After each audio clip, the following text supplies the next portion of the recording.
Exactement. Bonjour tout le monde, je suis ravie de vous accueillir aujourd'hui dans le cadre de nos semaines thématiques de la place créative. Je m'appelle Anne-Laure Chaib, je suis conseiller création entreprise à la CCI Hérault.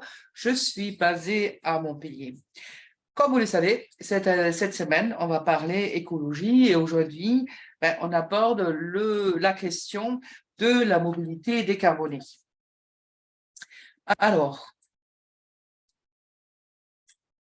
je souhaite la bienvenue à Guillaume. Je suis heureuse de t'accueillir ce matin, Guillaume.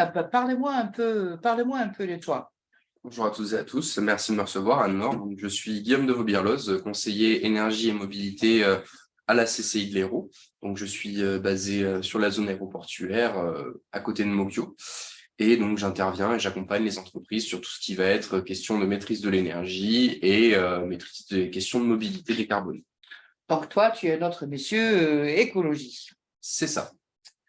Alors, déjà, avant de rentrer dans les vifs du sujet, on va regarder un peu le contexte. Je vais essayer de pas être trop bête au niveau technique, hein. D'accord, pas de souci. Donc, explique-nous un peu le contexte de C'est ce ça. qu'on va aborder. Donc, on va dire que le sujet de la mobilité décarbonée, il va être porté par deux choses. Dans un premier temps, pardon, on va avoir une contrainte sanitaire, puisque du coup, il y a des questions de santé au niveau de la pollution atmosphérique Eh oui. de plus en plus autour des métropoles. Donc là, vous avez une petite image sur votre gauche qui montre la pollution atmosphérique aux oxydes d'azote aux alentours de Montpellier. Et donc, suite Pas à mal, hein. c'est pas mal, effectivement. On voit que ça suit les principaux axes Ah routiers. oui. Au niveau du coup, donc pour lutter un petit peu contre cette problématique de santé, c'est pour ça qu'il y a eu la mise en place en fait des ZFE. Donc les zones à faible émission viennent pour essayer de régler ce problème de santé au niveau donc des oxydes d'azote et des particules fines, qui sont en fait des particules que les véhicules vont émettre en fonctionnement. Donc les particules fines, ça va être plaquettes de frein, les pneus, l'usure des pneus. Oxyde d'azote, c'est lié du coup au fonctionnement du moteur. Donc c'est pour ça qu'il y a eu la mise en place des ZFE avec l'établissement des différentes vignettes critères que vous connaissez tous. Eh oui, on Et les ces a tous vignettes pour les critères, maintenant. c'est ça, qui sont obligatoires, je tiens à rappeler.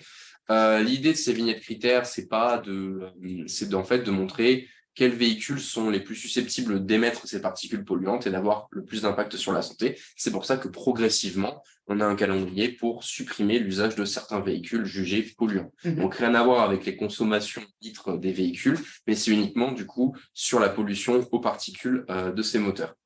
Et à côté de ce contexte sanitaire, on a aussi un contexte économique, puisque actuellement, on est la plupart du temps, à plus de 2 euros le litre On les sent passer quand on y au va, niveau hein. du carburant, donc que ce soit pour l'essence 198 ou 95, ou le diesel, qui fait que progressivement, il faut se poser la question de comment peut-on décarboner notre mobilité.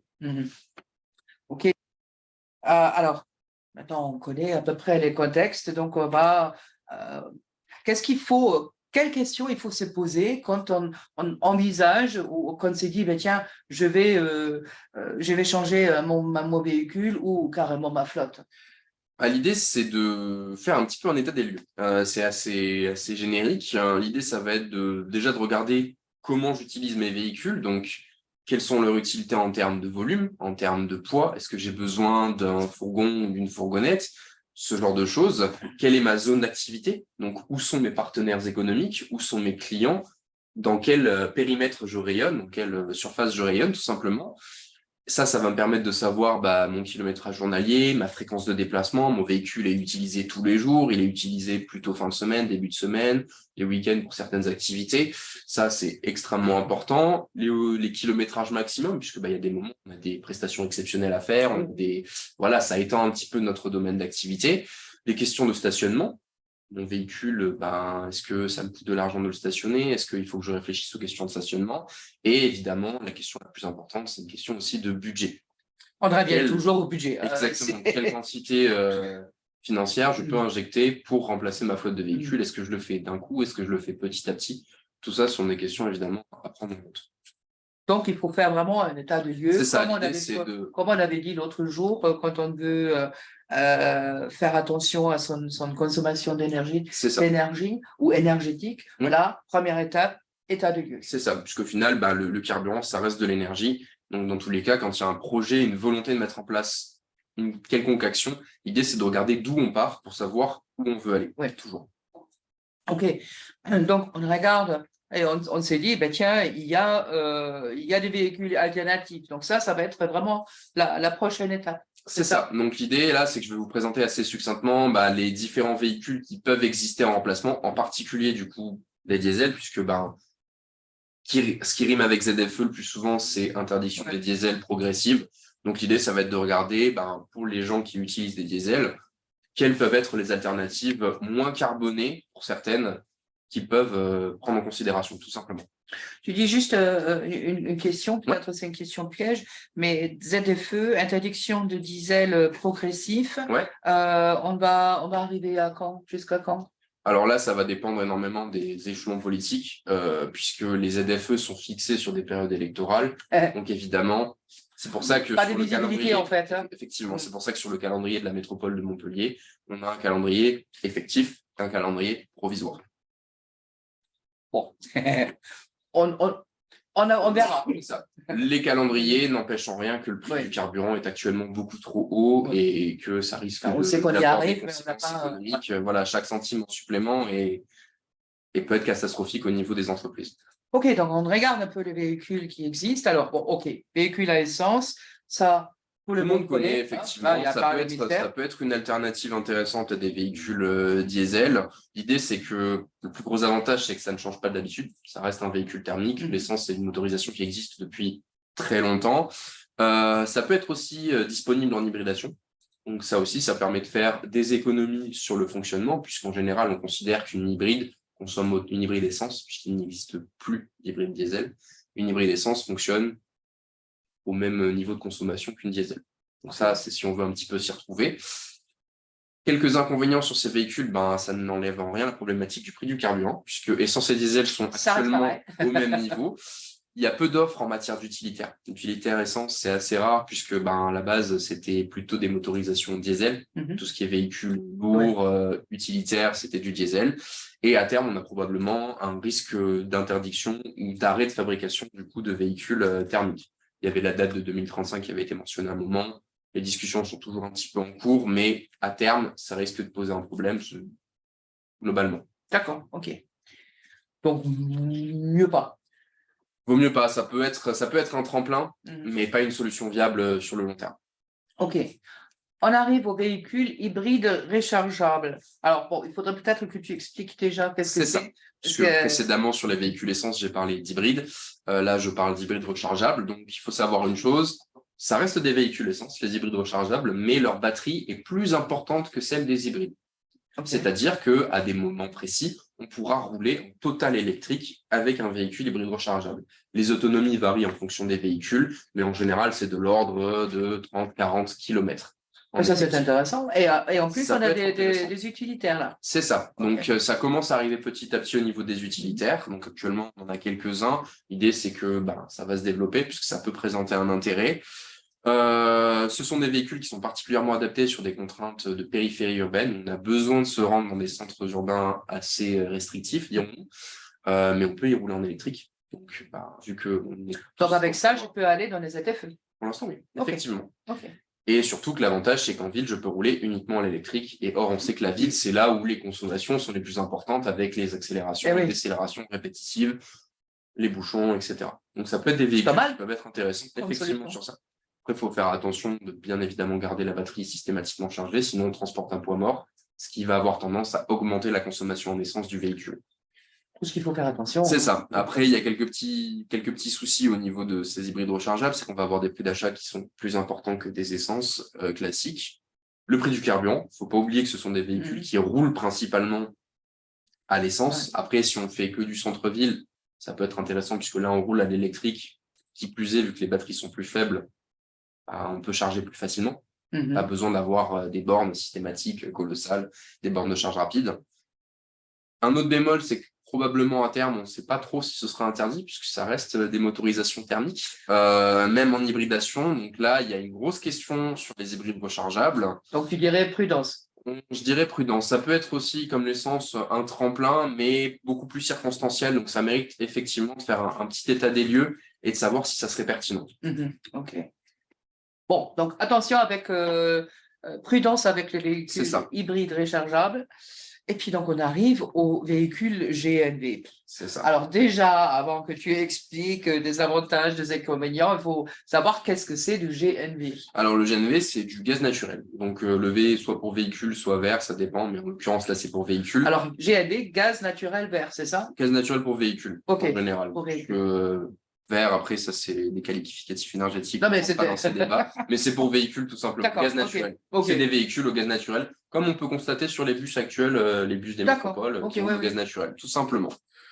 Ce sont des véhicules qui vont avoir un fonctionnement similaire à des véhicules essence ou diesel, qui vont être plus spécialisés sur des véhicules de transport. Donc, on va être sur du fourgon, sur du poids lourd, mais on a une large gamme de modèles. Ça couvre tous les besoins. Ce sont des véhicules qui peuvent être aidés par des subventions. On a une autonomie qui est équivalente à ce qu'on a en essence et en diesel. Le seul petit bémol, ça va être actuellement le prix du carburant. Ça reste du gaz. Pour l'instant, en France, on n'est pas encore à très haute capacité en production de gaz naturel, notamment par la méthanisation. Donc, ça peut être quelque chose de pertinent, mais il faut vraiment regarder s'il y a des stations aux alentours, parce que ça aussi, c'est quelque chose qui n'est pas encore trop développé. Donc, c'est plus compliqué, cette histoire. C'est plus compliqué et c'est encore plus particulier dans son utilisation que ne pouvaient l'être les hybrides rechargeables. Et par contre, budget, ça reste des véhicules qui sont chers, mais du ordre de l'hybride rechargeable de façon générale. Mais en plus, on a des subventions. Ça peut les ramener à un prix intéressant. Il faut regarder les aides et les subventions un peu plus en détail. J'imagine que derrière vos écrans, vous attendez tous les pieds fermes. Allez, explique-nous les subventions et les aides. On y arrive. On y arrivera. Il n'y a pas de souci. Donc, on arrive aux véhicules hydrogène. Alors, hydrogène, c'est pareil. Il faut peut-être expliquer avant tout qu'est-ce que c'est l'hydrogène. Basiquement, pression ambiante, ça va être un gaz, tout simplement. Donc, c'est du dihydrogène, du H2. Donc, c'est un vecteur énergétique. C'est pas une forme d'énergie, c'est-à-dire que c'est quelque chose qui va nécessiter d'être produit avant de pouvoir être utilisé. Donc, les véhicules à hydrogène sont au final des véhicules électriques qui roulent avec une pile à combustible et une réserve d'hydrogène. Donc, on a un comportement qui est équivalent à l'électrique, sauf qu'on fait une recharge en hydrogène. Il va y avoir plusieurs inconvénients sur ces véhicules. Déjà, parce que c'est une technologie... Moi, je n'ai jamais vu une station où je peux recharger l'hydrogène. C'est assez rare. C'est une technologie qui démarre. Donc, il faut vraiment savoir qu'on est au début. Donc, il y a beaucoup d'essais qui sont faits par les différents constructeurs. On a énormément de gens qui s'y mettent, notamment sur les poids lourds, puisque ça peut avoir un intérêt, puisque ça permet de très grandes autonomies. Donc, pour des poids lourds, ça peut être une initiative très pertinente. Mais on est encore au balbutiement. Donc là aussi, un peu de prudence. Pour l'instant, je ne pense pas que ce soit pertinent, les véhicules hydrogène. D'autant plus qu'il n'y a peu ou pas de stations, donc encore moins que le GNV. Donc ça peut être problématique. Au niveau des offres de véhicules, ce n'est pas vraiment la panacée. Il y a beaucoup de choses à faire encore. Le prix d'achat, c'est par exemple pour un poids lourd hydrogène, c'est x5 sur le prix d'un classique. Sur certains modèles, puisqu'encore une fois, c'est une technologie qui est au balbutiement. Donc, on est sur quelque chose. Pour l'instant, ces voitures hydrogène, voilà, pour l'instant, des avantages. Mais il faut attendre que ça se 5 fois plus cher et je ne peux pas le charger, quoi. Et le prix du carburant est équivalent à l'essence. En plus. Voilà. Donc c'est pour ça que, pour l'instant, à l'heure actuelle, c'est une solution potentielle à venir. Ça a du potentiel, notamment, comme j'ai dit, sur le transport routier. Ça peut être très pertinent. Mais actuellement, voilà, simplement pour des véhicules particuliers, ça risque d'être compliqué, pour des utilitaires légers aussi. Par contre, c'est quelque chose qu'il faudrait surveiller, suivre un peu. À regarder, mais pour l'instant, c'est assez compliqué de se projeter sur ça. D'autant plus qu'il n'y a pas vraiment d'aide sur ce type de véhicule, hormis le bonus écologique, mais on y reviendra tout après. Bon, donc simplement à suivre. Effectivement, à suivre, ce n'est pas une solution viable pour le moment. Alors, on arrive au vélo et VAE. Alors là, on parle de vélo cargo et de vélo à assistance électrique. C'est ça, bien ça. effectivement. Donc, ça va être des vélos où il va y avoir un moteur qui va accompagner en fait l'utilisateur pour que il y ait un transport de charge qui soit beaucoup plus facilité. Donc, l'avantage des vélos cargo, c'est qu'il y a beaucoup d'aides financières pour les aider. C'est un prix d'achat qui est imbattable comparativement à une voiture. Normal, c'est un vélo. Ça peut aussi avoir une image de marque. Et ça va être très adapté, on va dire, sur des entreprises qui ont un secteur d'activité en ultra-centre. Là où on n'a pas beaucoup de déplacements à faire, par exemple des entreprises qui font de l'entretien, plomberie, climatisation. Ça peut être des choses très pertinentes parce que ça a un coût d'achat réduit. Ça permet quand même de transporter jusqu'à 200 kilos d'équipement. C'est pas négligeable. C'est pas négligeable. Ça n'a pas l'empreinte au sol d'une voiture, donc c'est beaucoup plus facile à garer. Et au niveau entretien, effectivement, ça reste un vélo, donc on n'a pas toutes les pièces qui sont celles d'une voiture au niveau de l'entretien. Et le vélo, c'est bon pour la santé. Et le vélo, effectivement, c'est bon pour la santé. Ça peut permettre aussi d'améliorer tout simplement la vie au travail. Vu que c'est une problématique qui arrive de plus en plus dans le débat des entreprises, le vélo peut être une solution du coup aussi pour améliorer le confort de vie au travail. On n'y pense pas. On n'y pense pas. On n'y pense pas, mais quand tu regardes un peu dans les pays nordiques où le vélo il a une place déjà depuis beaucoup plus longtemps qu'en France. Les Pays-Bas, effectivement, sont premiers là-dessus. Mais voilà, ça peut être une solution, mais encore une fois, ça mérite de faire un état des lieux, de regarder si c'est faisable, puisque toutes les entreprises ne peuvent pas utiliser des vélos cargo pour leur activité. C'est pas possible. Moi, je pars du principe qu'en fait, une entreprise, elle va avoir plusieurs types de véhicules en fonction de ses utilités et de ses contraintes à exercer. Une flotte mixte. Moi, je pense que les solutions sont dans la mixité des solutions. OK. Alors, enfin, on arrive aux véhicules électriques. Véhicules électriques, effectivement. Alors, véhicules électriques, c'est les plus connus, peut-être aussi les plus décriés pour des mauvaises raisons. Hein. L'idée, c'est que ça va être des véhicules dont le prix d'achat va être effectivement important, en particulier lié à la batterie, qui vont avoir une autonomie dite limitée et fluctuante. Je m'explique, c'est qu'en fonction tout simplement du chargement, ça va consommer plus ou moins, mais ça, c'est tous les véhicules. Hein. Plus on va les charger, plus ils vont consommer, et qui va être aussi dépendante en fonction de la température. On a la chance, nous, d'être dans une région où il n'y a pas des gros sauts de température, donc ça peut être tout à fait adapté. Donc ça change quand il fait froid, quand il fait chaud. Quand il fait froid, exactement. On a tous un téléphone portable et on sait tous que la batterie ne va pas consommer la même quantité d'énergie en fonction de la température. Ça, c'est... Je ne dis jamais aperçu de ça. Quand il fait froid, les batteries ont tendance à être avoir moins d'autonomie. C'est ça. C'est tout simplement, il y a des contraintes sur le circuit électronique. On ne va pas rentrer dans les grands détails. Et ce sont des véhicules qui vont demander une nouvelle organisation du travail, puisqu'il faut avoir l'habitude en fait de les brancher dès qu'on peut. Donc c'est pour ça que ça convient particulièrement à des entreprises qui ont du coup la possibilité de mettre des bornes. Comme ça, dès que le véhicule arrive en entreprise, on branche, etc. Et ce chargement en entreprise rend le carburant beaucoup moins cher. Donc ça aussi, ça peut être un avantage, d'autant plus que si on a un forfait heure creuse, c'est encore mieux, puisqu'on peut les charger en heure creuse. Et ça peut revenir à un coût modique. On parle en général, quand on charge chez soi, c'est à peu près 4 € les 100 km. Ça veut dire que une voiture électrique à l'achat, on a tous, on connaît, c'est plus cher, mais en moyen, quand est-ce que ça va être amorti? En utilisation, ça peut, si on roule beaucoup, un véhicule électrique est amorti extrêmement rapidement de par le prix du carburant, moins cher, l'entretien, moins fréquent, puisqu'en fait, il y a moins de pièces. Les véhicules électriques paraissent très technologiques. Alors oui, il y a des écrans, etc. dedans, mais au final, c'est très simple en nombre de pièces. Un moteur électrique, tout le monde sait comment ça fonctionne, à peu près. C'est les moteurs qui sont le plus répandus partout, en fait. Et c'est simple. Il n'y a pas de complexité d'entretien sur un moteur électrique. Et autre chose, donc c'est un véhicule qui est cher, mais c'est actuellement le véhicule qui est le plus aidé. Donc à l'achat, il y a beaucoup d'aides, on en reviendra un petit peu là-dessus. Et ça a aussi un certain confort de conduite. Ça, je ne l'ai pas mentionné forcément au niveau soit du véhicule hydrogène, soit du VAE, mais c'est des choses qui sont confortables à conduire. Donc, il faut comparer, il faut se renseigner. C'est ça. L'idée, c'est de faire un état des lieux, de se dire que c'est pas parce qu'on veut tel ou tel véhicule qu'il est forcément adapté à l'entreprise. Il y a des entreprises qui pourront se doter de véhicules GNV, de véhicules électriques, parce que leur activité le permet, mais il y en a d'autres, ça sera simplement pas possible.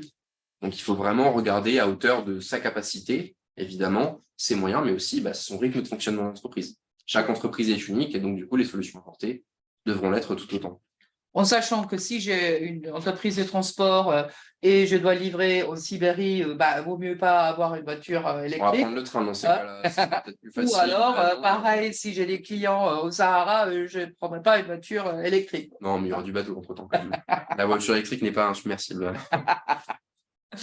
Alors,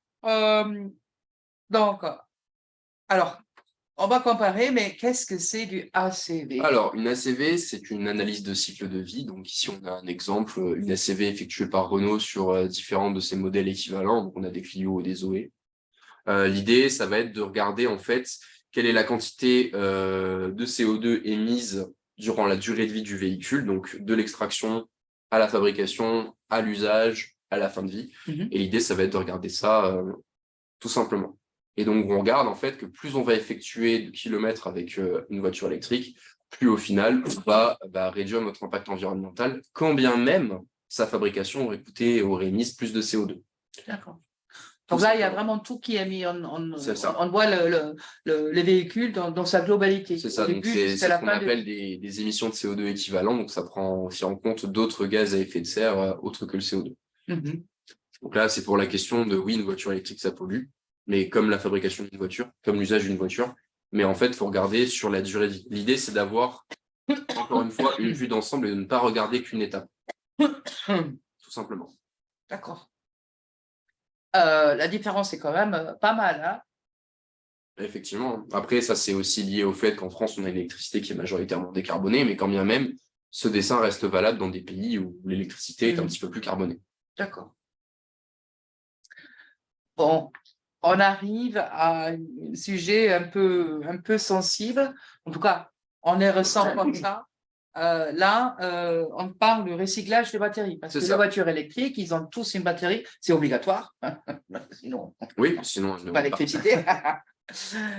Donc, l'idée, c'est de se dire que, bon, on entend souvent, oui, le recyclage, c'est catastrophique. Le recyclage, il existe. Mais du coup, c'est qu'il y a des procédés pour récupérer au maximum du recyclage d'une batterie. Donc ça existe. Le seul souci, c'est qu'actuellement, en France en particulier, il n'y a pas forcément de structure à échelle industrielle qui existe pour déjà recycler nos batteries, mais aussi, il faut de l'argent dans la recherche. Donc ça, c'est des choses qui vont arriver peu à peu parce que le parc de véhicules électriques français, au maximum, il a quoi? 5 ans véritablement où ça a commencé à se développer. Donc, on ne peut pas mettre en place dès maintenant des structures, sachant qu'une batterie de véhicule électrique, elle a la durée de vie d'un moteur. Donc 15 ans à peu près. Ouais, 250 000 km dans ces eaux-là. Ah oui. Donc, évidemment, ça dépend de l'utilisation du véhicule. Hein. Puis le boom de l'utilisation de véhicules électriques, il y a à peu près 5 ans, pas plus, non? C'est ça, à peu près. Ouais. C'est vraiment. Donc jusqu'à aujourd'hui, la question ne s'est pas posée. Enfin, elle s'est posée, mais elle n'était pas urgente. Elle n'était pas là. Voilà, il faut que les choses vont se faire progressivement. D'ici 10 ans, quand il y aura un parc qui sera là aussi vieillissant, les structures ont eu le temps d'être mises en place. Sur 10 ans, on a le temps de planifier quand même la mise en place de structures adaptées au recyclage, d'autant plus que c'est un enjeu stratégique à bien des niveaux, que ce soit la fabrication des batteries ou leur recyclage. D'accord. On peut tout récupérer dans une batterie? Alors, en recyclage, on peut rarement tout récupérer. Que ce soit pour papier, carton, c'est rare. Hein, donc, on peut récupérer une très grosse partie. J'ai pas de chiffre en tête après, mais c'est des procédés qui sont améliorables. Mais encore une fois, il faut qu'il y ait une demande pour qu'il y ait une recherche, pour que ça puisse du coup. Donc, on ne peut pas mettre la charrue avant les bœufs. Mais là, on part du principe que de toute façon, à fur et à mesure que le temps passe, ça va s'améliorer. Ça va s'améliorer. Il y aura de plus en plus de batteries qui doivent être recyclées. Oui, et on peut prendre un exemple d'une entreprise que j'avais vue il n'y a pas si longtemps. On parle aussi les bornes. Quand on installe des bornes, ça a une utilisation en métaux importante. Cuivre, ce genre de choses. Et il y a des entreprises qui arrivent à réduire de 80% de l'utilisation de métaux en installation de bornes. Donc on voit bien que c'est des procédés qui s'améliorent au fur et à mesure et qui sont de plus en plus économes en matière et économes aussi en énergie. Donc voilà, 80% de cuivre en moins, de métaux en moins utilisés pour les installations de bornes, c'est quand même colossal. Ouais. Là où avant, on ne se posait pas la question de l'installation de bornes. Donc ça aussi, donc c'est des choses qui vont dans le bon sens et que vu que ça va arriver et que c'est un mouvement de fond, il va falloir mettre en place et il y a de l'innovation qui arrive en France sur ce genre de sujet. Oui, donc les choses bougent, ça c'est sûr, si les choses bougent, peut-être pas aussi vite que nous tous on souhaiterait, mais on sait que les process vont s'améliorer et ça bouge. Voilà, hein. C'est ça. Alors, on parle aussi du diagnostic mobilité. Voilà, donc là, je vous ai brièvement… Qu'est-ce que nous, la CCI, peut apporter à cette diagnostic et aux entreprises avec ces diagnostics? Je vous ai brièvement présenté du coup tout ce qui va toucher aux véhicules alternatifs, etc., un petit peu le contexte. Et l'idée, c'est que nous, on vous propose un diagnostic à la CCI, donc il est entièrement pris en charge, il est cofinancé par l'ADEME qu'on ne présente plus, donc l'Agence de l'environnement et de la maîtrise de l'énergie. Tout le monde et doit la les CCI. connaître. Et l'idée, ça va être de réaliser avec vous cet état des lieux, du coup, des pratiques de mobilité de votre structure. Donc, si vous avez au moins 1 an d'existence, 1 an où l'entreprise vit, où vous vous déplacez, on peut regarder ça et faire cet état des lieux, ce qui va nous permettre de regarder si c'est pertinent ou pas de remplacer un véhicule. Et le cas échéant, si c'est pertinent, on peut réaliser des scénarios comparatifs donc sur le remplacement des véhicules. L'idée, c'est que ce diagnostic, il est co-construit, donc c'est un échange entre nous et l'entreprise afin de fournir une solution qui soit des plus pertinentes. Et le cas échéant, s'il y a des aides mobilisables, effectivement, on va les prendre en compte et on va accompagner l'entreprise dans ces démarches-là pour l'obtention des aides. Donc, encore une fois, ce n'est pas toi qui vas leur imposer aux Je n'impose entreprises, il faut que vous rien, preniez cette jamais. voiture-là ou ce type de Non, voiture-là, non. Hein, l'idée, c'est que ce soit une démarche volontaire et que les 2 parties soient impliquées pour qu'on puisse avoir les meilleurs résultats possibles. D'accord, comme on avait vu avec… Comme on avait vu sur la maîtrise de l'énergie. Exactement. Alors, enfin, donc, on va parler des aides financières, donc attention à vous tous. Hein, là, on rentre donc dans le sujet de comment je peux récupérer de l'argent et qu'est-ce que ça va me coûter. Donc, je t'invite à nous présenter de différents dispositifs. On va démarrer avec les tremplins pour la transition écologique.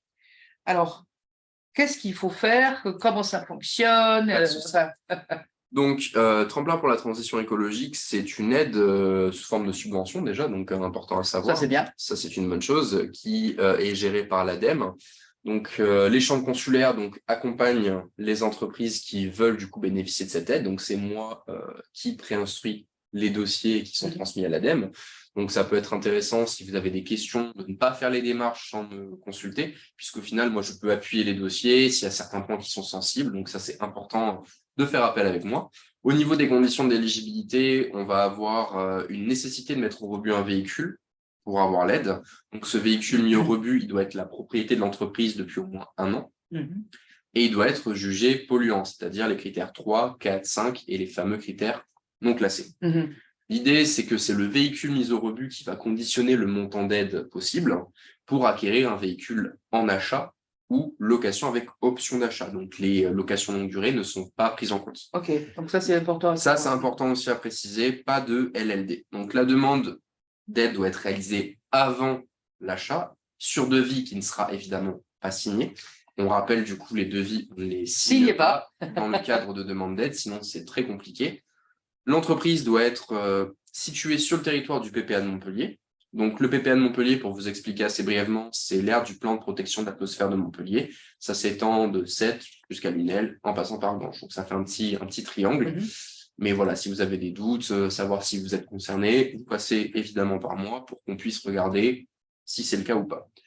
Et dernière chose, le montant d'aide minimum demandé doit être de 3 000 €. Pour monter un dossier, il faut demander plus de 3 000 € de subvention. Donc, quand on demande du coup un remplacement de véhicule, une voiture classique, ça passe, c'est 4 000 € d'aide.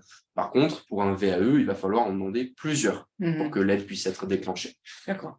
Et c'est là qu'on en arrive au niveau des véhicules concernés. Ça va être les vélos à assistance électrique et les vélos cargo électriques.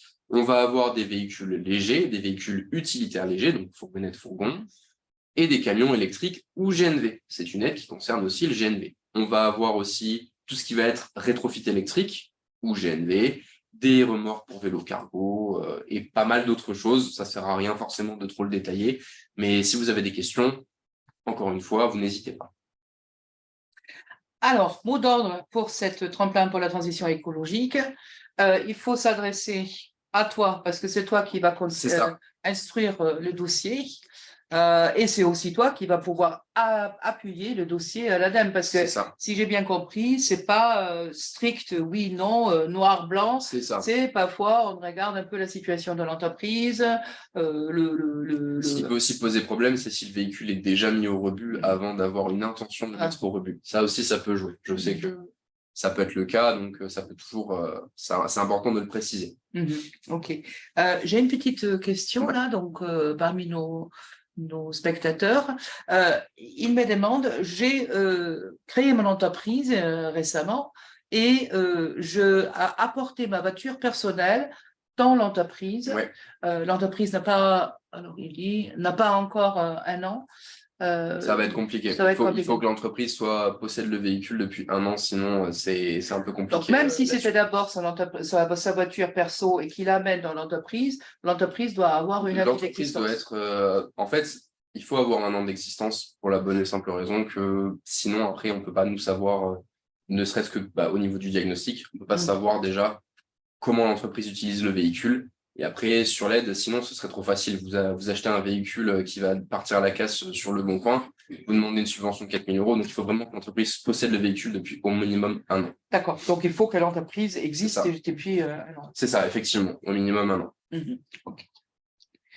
Et on arrive à une autre aide qui s'appelle bonus écologique. Alors là, c'est l'État. C'est une aide de l'État. Exactement. C'est une aide d'État qui, en général, est gérée par les concessionnaires automobiles. Donc, ça figure, en fait, quand on demande un devis pour un véhicule éligible, la ligne bonus écologique apparaît sur le devis. Donc, l'idée, c'est que c'est ouvert à toutes les personnes morales qui justifient dans l'établissement. En France, évidemment, c'est une aide d'État, donc il faut être en France. La date d'achat du véhicule doit être après le 1er janvier 2023. Et la demande, cette fois-ci, elle s'effectue après l'achat du véhicule si elle n'est pas directement déduite sur le devis. Oui, parce que les concessionnaires, ils peuvent le déduire, mais il y en a certains qui le déduisent, d'autres qui ne le déduisent pas. Donc, si jamais elle n'est pas déduite, elle peut toujours être demandée dans les 6 mois après l'achat du véhicule. Le véhicule doit être neuf et la location avec option d'achat et la LLD sont acceptées si c'est pour minimum 2 ans. Donc là, c'est une différence avec Tremplin où il n'y avait que de l'achat ou de la location avec option d'achat. C'est pas mal, ça. Ça peut être pas mal. Donc, on a des véhicules concernés qui sont à peu près similaires, donc les vélos cargo électriques, les véhicules légers, utilitaires légers, les poids lourds électriques ou hydrogène cette fois-ci. Donc, il n'y a pas de GNV comme précédemment avec Tremplin. Et quand tu dis véhicule neuf, il faut vraiment que ce soit première immatriculation, kilométrage zéro. Exactement. D'accord. On arrive à la prime à la conversion. Là aussi, c'est une aide de l'État. C'est ça. Donc, déduction aussi directement chez le concessionnaire, ça peut être fait. C'est-à-dire que si le concessionnaire récupère votre véhicule pour le mettre au rebut, ça peut se faire. Donc, c'est lui qui s'occupera de la prime à la conversion. Mais encore une fois, si jamais ce n'est pas le cas, vous pouvez du coup la demander. En fait, vous faites une intention de mise au rebut qui va permettre du coup d'obtenir cette aide. 6 mois plus tard, là aussi? C'est ça, exactement. Ouverture à toute personne morale justifiant d'un établissement en France, encore une fois, une aide d'État obligatoire, achat après le 1er janvier 2023, demande effectuée dans les 6 mois après l'achat. Donc ça peut être fait. Donc soit c'est le concessionnaire qui s'en occupe, soit c'est vous. Dans l'idée, en général, les concessionnaires s'en occupent très bien. Donc ils font bonus écologique et prime à la conversion. Conditionné effectivement à la mise au rebut, conversion. Dans le titre, ça cachait pas la réalité. Donc, mise au rebut d'un véhicule essence, donc avant 2006, ou diesel après 2011. Donc, ça aussi, il faut faire attention avec l'aide Tremplin, puisque ce n'est pas forcément les mêmes critères qui coïncident. C'est pour ça que s'il y a un doute, vous venez me voir et on regarde du coup comment ça peut passer. LOA et LDD accepté, sous réserve de 2 ans minimum. Et là, on va avoir des véhicules assez différents quand même qui peuvent être subventionnés. Ça va être tout simplement les véhicules légers ou utilitaires légers, électrique, hydrogène ou critère 1. Donc, c'est la seule aide qui permet du coup d'acquérir encore du thermique. Essence, GP, GPL, éthanol. Et on a aussi le rétrofit électrique d'un véhicule à motorisation thermique. J'ai une question. J'ai dépassé le 6 mois après l'achat, enfin la demande. J'ai dépassé le délai des demandes de 6 mois. Est-ce qu'il y a des exceptions ou... Alors là, il faudra directement voir, puisque ce n'est pas une aide dont je m'occupe. Il faut aller directement sur la plateforme d'État pour regarder si c'est ça. Mais en général, je ne pense pas, puisque les 6 mois sont assez généreux quand même. Donc, il faut tenter le coup. Mais je ne suis pas convaincu que ça puisse passer. Ouais, je pense aussi, il faut toujours tenter, mais bon. Mais Hein. voilà, ça Et paraît 6 assez mois, c'est quand même long, mais c'est vrai, après, on est dans les trucs qu'on ne pense pas. Enfin, Après, il faut bien vérifier que le véhicule peut être mis au rebut pour l'obtenir. d'accord. J'espère avoir répondu à votre question. Donc, on arrive aux prochaines. Donc là, on va. Ah ben tiens, oh, j'aime bien ça. Subvention achat de NVAE. C'est ça. Donc, Là, c'est vraiment mon pelle. Métropole de Montpellier, Ok. effectivement. Donc là aussi, une subvention. L'idée, c'est que tous les professionnels qui sont en activité sur le territoire de la métropole de Montpellier ont droit, du coup, de demander ce dispositif. Une seule aide par bénéficiaire, donc une seule aide par entreprise. C'est important de le dire. Donc, si j'achète 5 vélos, que. C'est ça. Ah, Là, le but, c'est pas, voilà, c'est un bénéficiaire.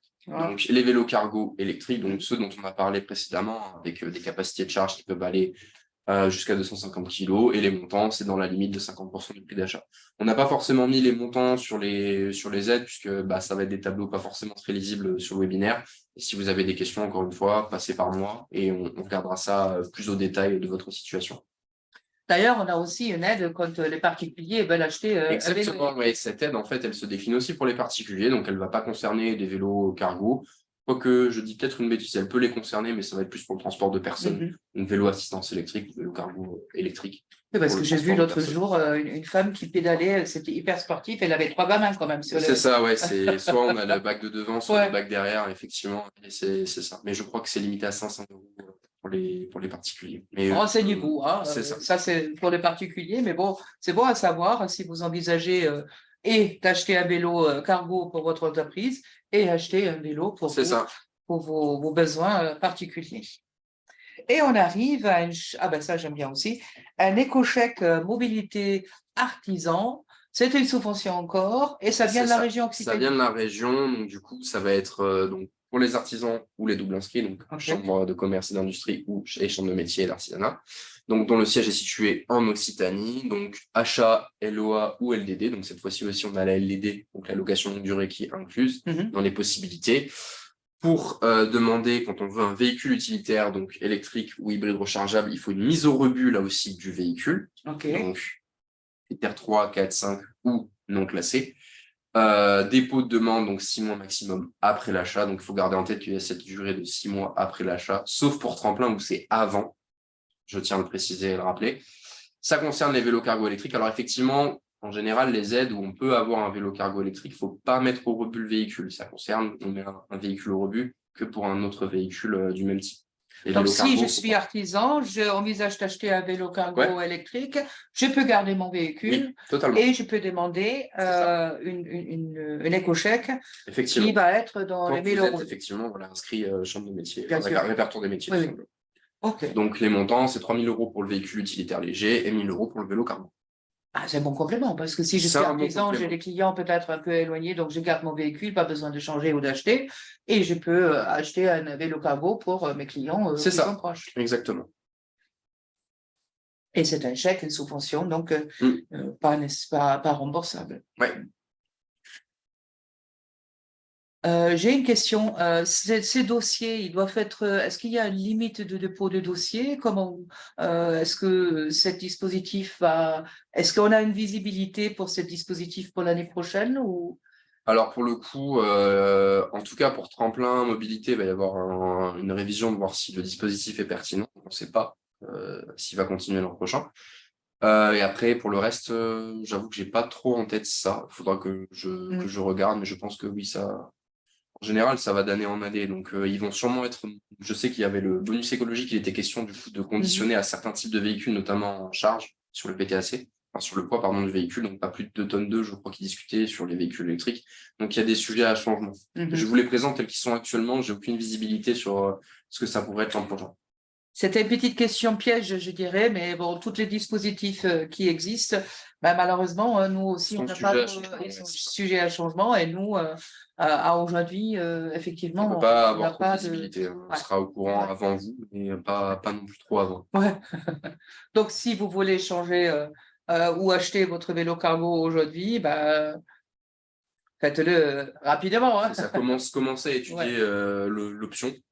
Et voyez si c'est bon. De toute façon, après, c'est tant que la demande est effectuée, ça comptera. Donc, si vous faites une demande le 25 décembre, admettons, ça comptera quand même, ça passera. C'est-à-dire que même si à 6 mois après, l'aide est plus active, c'est la date de dépôt du dossier qui compte. Alors, si on le fait le 25 décembre, ça veut dire qu'on n'a pas bien fêté. Oui, bon, 26, 27. On est Voilà, le célibataire 30, et on a une autre affaire que de remplir les dossiers. On l'a eu à Noël, en fait, on fait la demande. Voilà. Alors, on arrive à un suramortissement fiscal poids lourd. Alors ça, c'est vraiment les entreprises de transport avec une flotte importante, j'imagine. C'est ça, donc là, je vais y passer très rapidement dessus parce que je pense pas que ça concerne les gens dans le chat. L'idée, c'est que ça va être un avantage fiscal, donc lié aux impôts, entreprises qui vont être soumises à l'impôt sur les sociétés ou impôt sur le revenu, suivant, du coup, selon un régime réel d'imposition. Ça va concerner les véhicules affectés à l'activité de l'entreprise, évidemment, pas les véhicules qui n'y sont pas affectés. Et les véhicules concernés vont être tous les poids lourds qui vont utiliser une énergie spécifique, donc en gros du gaz naturel, du biométhane, des carburants un petit peu nouveaux, donc le D95, le B100, qui est un diesel entièrement agricole, et l'électricité, hydrogène ou des combinaisons gaz naturel, gazole, du coup au niveau de la motorisation. Donc là, vraiment, c'est pour les flottes de poids lourds, donc je ne pense pas que ça concerne les gens dans le chat. Et là, c'est plutôt l'expert comptable qui c'est ça, ouais. Là, clairement, ça va pas être, ça va pas être nous. En fait, il faut juste savoir si vous passez dans ces critères-là, et ensuite, après, il faudra voir avec la comptabilité au niveau. Toi, encore une fois, tu vas juste faire un état de lieu, tu vas dire OK. Voilà, moi, dans le diagnostic, c'est s'il y a des poids lourds et qu'on peut regarder de les faire rouler, par exemple, sur une carburation plus durable, on va dire, plus décarbonée. Effectivement, je soumettrai l'idée. D'accord. Et après, c'est l'expert comptable qui gère. C'est ça.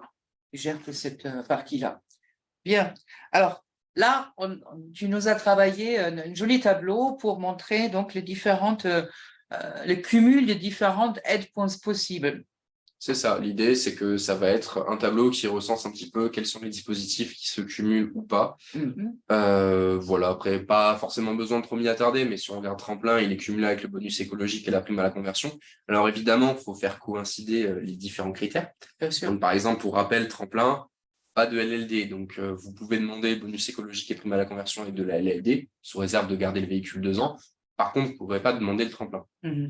Donc là aussi, en fonction des différents agencements possibles, il faut regarder s'il vaut mieux pas acheter le véhicule pour avoir un petit peu plus d'aide et du coup le rentabiliser plus vite, si ça peut valoir le coup. C'est toujours, c'est encore une fois, c'est ton boulot pour. C'est mon boulot, effectivement. Il faut pas hésiter à me solliciter. Je suis là pour ça. Alors, il y a aussi un forfait mobilité durable. C'est ça. Ça concerne les salariés, c'est ça? C'est ça, effectivement. Donc, c'est quand on a des salariés et qu'on veut, du coup, les accompagner un petit peu à avoir une mobilité un peu plus décarbonée.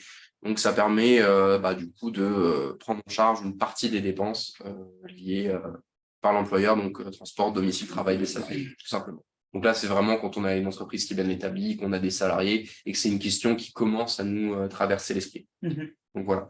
Donc si le chef d'entreprise, il s'est dit, pour la santé de mes salariés, je mets à disponibilité de vélos pour chaque. C'est ça, effectivement. Voilà, exactement, c'est ça. Ok. Et ça va nous faire rebondir du coup avec la réduction d'impôts juste après. Voilà.